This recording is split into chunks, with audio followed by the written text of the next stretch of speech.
बिस्मिल्लाहिर्रहमानिर्रहीम। इमरान खान साहब को नोबेल प्राइज इनाम मिलने की कहानी क्यों फैलाई जा रही है और आखिर सोशल मीडिया पर यह तूफान क्यों उठाया गया है। ये कहानी बिल्कुल उसी से मिलती जुलती है जब ऑक्सफोर्ड यूनिवर्सिटी के चांसलर के इंतखाब के मौके पे पूरा एक शोर मचा दिया गया, पूरा एक माहौल बनाया गया कि इमरान खान साहब चांसलर का इलेक्शन लड़ने जा रहे हैं और इमरान खान साहब चांसलर का इलेक्शन जीत जाएंगे। और पूरी सोशल मीडिया कैंपेन का फोकस ये था कि जनाब जिस शख्स को आप यहाँ पे जेल में डालते हैं वहां तो दुनिया उनको चांसलर बना रही है और दुनिया की बेहतरीन यूनिवर्सिटी का चांसलर बनाया जा रहा है। उस वक्त जो सोच कार फरमा थी और उस वक्त जो एजेंडा था, सेम वही एजेंडा जिसका कल रात से आगाज किया गया कि इमरान खान साहब को नोबेल इनाम मिल रहा है, अमन अवार्ड उनको दिया जा रहा है। और ये कहानी शुरू होती है जनाब शहबाज गिल साहब जो बाहर बैठे हुए हैं और फिर वो कुछ लोग जो खास तौर पर ऐसे मौके की तलाश में रहते हैं कि जो फंड इकट्ठा करते हैं और कहते हैं जी हमें लॉबिंग के लिए पैसे चाहिए। फिर बैरून मुल्क पाकिस्तानियों की जेबों से पैसे बटोरे जाते हैं और ये पैसे बटोरने का अमल जो है ये काफी अरसे से शुरू है। इमरान खान साहब जेल क्या गए, शहबाज गिल साहब जैसे लोगों की चांदी हो गई, क्योंकि ये बाहर बैठ के कभी कहते हैं हमने अमेरिका से फंड रेजिंग करनी है और वहां पे जो है वो कैंपेन चलानी है इमरान खान साहब की रिहाई के लिए, अमेरिकी कांग्रेस अरकान को कायल करना है ताकि वो इमरान खान साहब की हमायत करें। इसी तरीके से जब ये चांसलर के इंतखाब का मामला आया था तो उस वक्त भी जो इमरान खान साहब की बहन है अलीमा खान, उन्होंने शदीद तशवीश का इजहार किया था। उन्होंने कहा था ये फंड रेजिंग करने वाले लोग हैं बरतानिया में बैठे हुए, अमेरिका में बैठे हुए, ये सिर्फ इमरान खान साहब का नाम इस्तेमाल करके माल बनाते हैं। तो इस तरह भी आज की कहानी भी जो बुरी तरीके से एक्सपोज हुई कि किस तरीके से इमरान खान साहब का नाम लिया जा रहा है कि उन्हें नोबेल प्राइज के लिए जो है वो नामजद कर दिया गया है। ये कहानी तो आपने सारे दिन देखी होगी, इसका पोस्टमार्टम भी देखा होगा कि बहुत से लोगों ने सारी वो तफसीलात सामने रख दी कि ये इसकी डेडलाइन भी गुजर चुकी नामजदगी को। नामजदगी का जो तरीकाकार है, कोई भी शख्स किसी को नामजद कर सकता है, मेंबर पार्लियामेंट कर सकता है, कमेटी के अरकान नामजद कर सकते हैं, लेकिन कमेटी के पास जब ये नाम जाते हैं वो कमेटी ये नाम कभी जाहिर नहीं करती। और ये भी कहा जाता है कि 50 साल तक वो नाम मंजर आम पर नहीं आते। लेकिन पहले ये कहानी शुरू की गई मारंग बलोच के हवाले से कि उनको जो है अवार्ड दिया जा रहा है, उन्होंने खासा इस पर अपनी पजीराई भी हासिल की। अब ये कहानी इमरान खान साहब के पास आ गई जी, इमरान खान साहब को ये अवार्ड मिलने वाला है। अब इस जो मुहर्रिक हैं जिस वीडियो को बुनियाद बना के इवन पाकिस्तान तहरीक इंसाफ के ऑफिशियल ट्वीट पे वो वीडियो लगा दी गई, वो बयान लगा दिया गया नॉर्वे के उन दो लोगों का जिसमें गायले पिस्ता और समीना टैगे शामिल हैं, जिन्होंने ये स्टेटमेंट दी कि उन्होंने इमरान खान साहब को इस नामजदगी के लिए उनका नाम दे दिया है। हालांकि ये वही जनाब वकील हैं मौसूफ जिनके ऊपर जो है ये इल्जाम है और वहां का नॉर्वे का मीडिया कोई छोटा मोटा अखबार भी इनकी खबर तक नहीं छापता है। वो इसलिए कि जो दहशतगर्दी का नॉर्वे की तारीख का सबसे बड़ा वाकया हुआ था, 69 बच्चों को कत्ल करने वाले शख्स का जो वकील था वो यही मौसूफ थे जो अब इमरान खान साहब की नामजदगी का दावा कर रहे हैं। उसके बाद इनका वकालत का लाइसेंस भी कैंसिल कर दिया गया था, ना मेंबर पार्लियामेंट हैं। एक जो है इनकी सूरत हाल ये है कि एक मुतनाज़ शख्स के तौर पे इनको नॉर्वे में जाना जाता है। और अब उनकी इस स्टेटमेंट को बुनियाद बना के पीटीआई अपने ऑफिशियल ट्वीट पे ये वीडियो लगा देती है कि इमरान खान साहब की नोबेल प्राइज के लिए नामजदगी हो गई है। साथ ही साथ फिर जो सोशल मीडिया के जो वीलॉगर्स हैं, ब्लॉगर्स हैं, वो मैदान में आ जाते हैं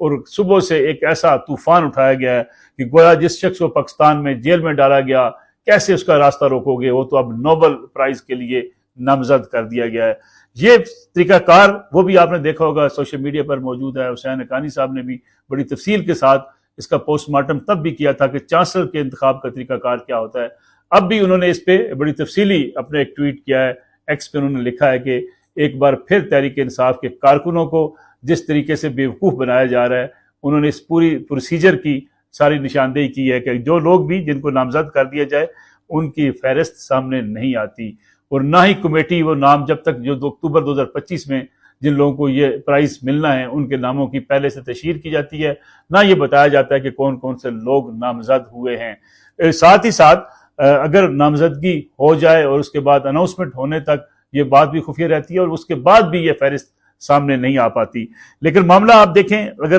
देखा जाए एक तरफ फंड रेजिंग का मसला है और दूसरी तरफ उन यूट्यूबर्स का मसला है जिनको लगता है कि ये कमाई का बेहतरीन जरिया इस वक्त तहरीक इंसाफ के सादा लोग कारकुन हैं या तहरीक इंसाफ के हमायती हैं या इमरान खान साहब के वो फॉलोअर्स हैं, वो फैन क्लब है जिनको टारगेट करके सोशल मीडिया पे अपने व्यूज बढ़ाए जा सकते हैं और डॉलर्स कमाए जा सकते हैं। अब उन्हें हर रोज कोई ना कोई एक कहानी तलाश करनी पड़ती है। आपने पिछले कई रोज से देखा होगा कि एक बात तसलसल के साथ कही जा रही है, ईद के बाद इमरान खान साहब बाहर, ईद के बाद इमरान खान साहब वज़ीर-ए-आज़म का हलफ उठाने वाले हैं, ईद के बाद जनाब वो इमरान खान साहब इस हुकूमत को ख़त्म कर देंगे और वो बस बड़े आराम से बाहर आके बैठेंगे, हलफ लेने चले जाएंगे। ये वो तरीकाकार है जो किसी आईनी, कानूनी या उनके अदालती मुकदमात से बिल्कुल मावरा हो के एक सोशल मीडिया टारगेट ऑडियंस के तौर पर जो है इसको शुरू किया जाता है। इसमें पार्टी के अंदर भी अब बड़ी शदीद तशवीश पाई जाती है। खासतौर पर अगर देखा जाए तो इमरान खान साहब की जो बहनें हैं उनको इस किस्म की इतलात हमेशा से मिलती रहती हैं। इस पे वो कई बार इसका इजहार इमरान खान साहब से भी कर चुके हैं।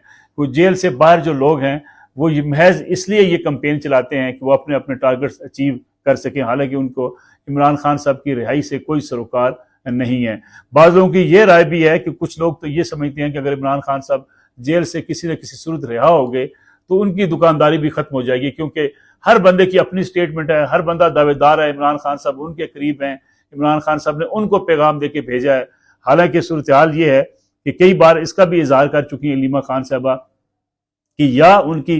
फैमिली के लोग इमरान खान साहब की पॉलिसी बताएंगे या जिसको वो नामजद करेंगे, लेकिन अभी तक तहरीक इंसाफ इस पे हतमी तौर पे कोई फैसला ही नहीं कर पाई कि कौन बताएगा आके बाहर। फिर जो पाबंदी लगाएगी बाहर मीडिया पर आकर आने के हवाले से, उस पर भी सलमान अकरम राजा साहब जो पार्टी के सेक्रेटरी जनरल है खुद एफिडेविट देकर और खुद जो है हल्फनामा देकर आ जाते हैं कि हम बाहर आकर बातचीत नहीं करेंगे। गोया तहरीक इंसाफ के लिए अब उनके फॉलोअर्स के लिए ये जो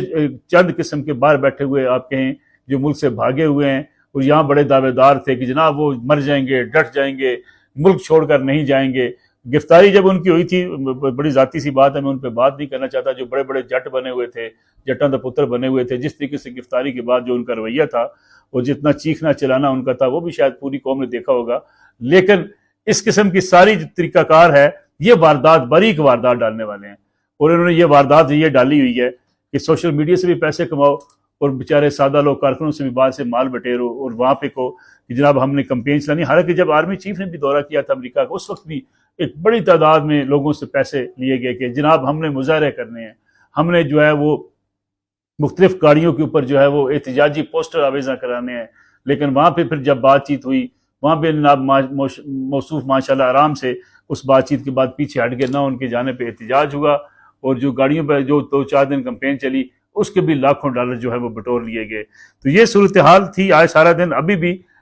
ऑफिशियल ट्वीट के ऊपर तो मौजूद है पाकिस्तान तहरीक इंसाफ के कि जनाब नामजद कर दिया नॉर्वे के 2 लोगों ने, जिसमें एक वकील साहब हैं जो बड़े नोटोरियस किस्म के वकील शुमार किए जाते हैं, जिनके ऊपर अपने ऊपर बड़े इल्ज़ामात हैं, और दूसरी खातून समीना टागे। अब ये सूरत हाल रहेगी ये तहरीक इंसाफ के लिए कि उन्हें नामजदगी का तरीकाकार भी पता है, उन्हें सारा प्रोसीजर भी पता है, सब कुछ जानते हुए भी अगर वो ट्वीट करते हैं तो इससे ज़्यादा किसी जो है सियासी जमात की, जो बड़ी सियासी जमात होने की दावेदार है, उसकी रिस्पॉन्सिबिलिटी